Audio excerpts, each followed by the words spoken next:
Hey, well, picture this. You wake up one morning and there is an invisible enemy that has invaded your home. You can't see this enemy. You can't even hear this enemy. But slowly it poisons your food, pollutes your water, and rewires the thinking of the people that you love, all without being detected. Now, if you're like me, you would fight this enemy like crazy if you knew he was there, right? Well, here's the thing. The truth is, the enemy already exists, but he's not around you. He's not outside of you. This enemy is actually inside you. It's the enemy of the voice that is in your mind that says, you're not good enough. You'll always mess it up. Why even try? Listen, that is not just negative thinking, it's complete sabotage by the enemy. And this enemy brings battles that we all must face each and every day. I got to just tell you, the greatest battles that you will fight, they're not around you. They're not with people. It's not with your boss. It's not with your spouse. The actual battles, the greatest battles you'll face, they're within you. And on today's episode, I want to talk about defeating this enemy and winning the battle. And it starts in your mind.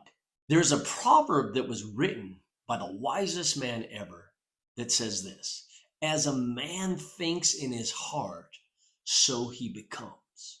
Now, this word in the original language is powerful. This word for think, it doesn't just mean random thoughts, but it comes from a word that means to calculate, to weigh, and to act like a gate. If you think about a gate, it keeps things in, but it also keeps things out. Now, around my house, I have a white 6-foot vinyl fence. It goes all the way around the perimeter of my house. And then in certain places, set with purpose, I have these gates. And these gates are there to keep things in, but also to keep things out. So picture this: someone standing at the gate deciding what to let in to the yard and what to keep out of the yard. And that's your mind. It is designed to be a gate, not to be a highway where all these thoughts are coming and running wild and going here, there, and wherever. But the idea behind this is this: it is a gate, and the great news is we are the gatekeepers. So if you think about it this way, as a man thinks in his heart, so there's this gate that is letting things in and letting things out. And if you go into the original language for this word heart, it means this: there's a center of thought, will, emotions, intentions. It's where beliefs are held. In other words, it's not just feelings, but it's actually a control center. The heart is where the decisions for the life's direction are actually made. So it's not just this idea of emotions, but rather more of a command center. Think about it this way: when NASA sends a rocket into space, they have a command center, one of them located in Houston, Texas, that is actually running the mission for that rocket to get to space. It's carrying out all the things, making sure everything is in right order, making sure that the rocket heads in the right direction so that when it gets there, it enters outer space in the right place. And when it comes back, it's in the right place so that it comes back safely into the Earth's atmosphere. And that is what this proverb is saying. Now, it's not saying whatever random thoughts you have, that's who you are, that's who you become. No, rather, what it's saying is whatever thoughts that we allow in to our command center and they take root and become beliefs that we calculate, that we weigh, and that we accept, and that we hold on to, those will shape who we become. So if the mind is the gate and we are the gatekeepers, when thoughts come to us and they're knocking on the gate asking for permission to enter, we have the ability to decide whether they come in or not. So fear comes knocking, maybe doubt comes knocking, maybe insecurity comes knocking. You and I, because we have a mind that acts like a gate, we have the ability to say, no, sorry, fear, you can't come in. Doubt, no, thank you. Insecurity, not going to listen to you because I am going to keep you out, because those type of thoughts become beliefs and become mindsets that we don't want to serve in our life. Now, here's the great thing. There's other things that come knocking. The truth comes knocking. Purpose will come knocking. Confidence will come knocking. And those, we have the ability to allow those into our lives that will help us to get us to the places that we want to get in our life. And so we've got to understand that our emotions don't run us. Our mind actually can be the gate, and we are the gatekeepers. And whatever we allow in will eventually begin to define who we become. So we don't want to let those thoughts, the enemy that comes in, that tries to sabotage us, that tries to overtake truth and purpose and confidence and all the things that we want to embrace, if we will just hold the gate closed and say, no, thank you, sorry, you're not coming in here, we have embraced truth, we have embraced purpose, we have embraced confidence in our lives. So every day, these thoughts, they're knocking on the door of our minds. But the good news, we hold the key. We are the gatekeepers. We decide what gets in, and we decide what gets out and stays out. Not your boss, not your upbringing, not what's happened to you, not how you feel, not your mood. You are the gatekeeper of your mind. And your future is shaped by those thoughts that we allow to stay. In other words, you don't become what happens to you. You become what you allow in, dwell on, and eventually it formulates our beliefs. Let me give you a picture of how powerful belief can be. In some parts of the world, or if you've ever been to a circus, you've seen this, young elephants are tied to a heavy rope and a small little stake in the ground when they're little, and they tug on that and they try to pull themselves, but they can't break free. Eventually, that elephant will stop trying to even break free from that rope and that little stake. Now, when they get to full-grown elephants, man, they're huge, they're enormous, they're strong enough to pull out trees from the ground, but they don't even attempt to break free from this little stake and this rope that are holding them down. Why?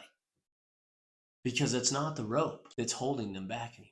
It's not the stake in the ground that is keeping them in bondage. No, it's the belief that they can't escape. And that's how many of us live, not bound by reality, but by the beliefs that aren't even true. Because they've come in, they've taken root, and they're not serving us, they're sabotaging us. Listen, whether true or false, the beliefs that you accept begin to dictate your actions. And the more you repeat that thought, the more your brain builds a path for it. And that is how mindsets and beliefs are formed. Here's what I mean by mindset. Listen, your mindset is an intentional lens that you use to interpret the world. It's not just what you think, but it's how you think about what you think. And research and experience tell us this, that you move in the direction of the strongest thoughts that you hold. It's the pattern of thoughts that you default to, the mental framework that shapes your beliefs, your reactions, and your choices. Think of it like this. It's an operating system. Your brain, your mind, it's an operating system. Every situation you face runs through that operating system. If your mindset is fear-based, even opportunities will look like threats. But if your mindset is grounded in truth and purpose, even challenges can look like growth. And here's the great thing. Here's the key to this. Mindsets, they're not fixed. They're actually formed. They're formed by the thoughts that we constantly repeat. They're formed by repetition. They're formed by the focus. If we're always focused on this certain thing, then that forms a mindset, and my mind becomes bent in that direction. But here's the great news. They can be reformed. Now, your mindset is either a prison or it is a pathway. And the great thing is this, you get to choose what mindset that you hold on to.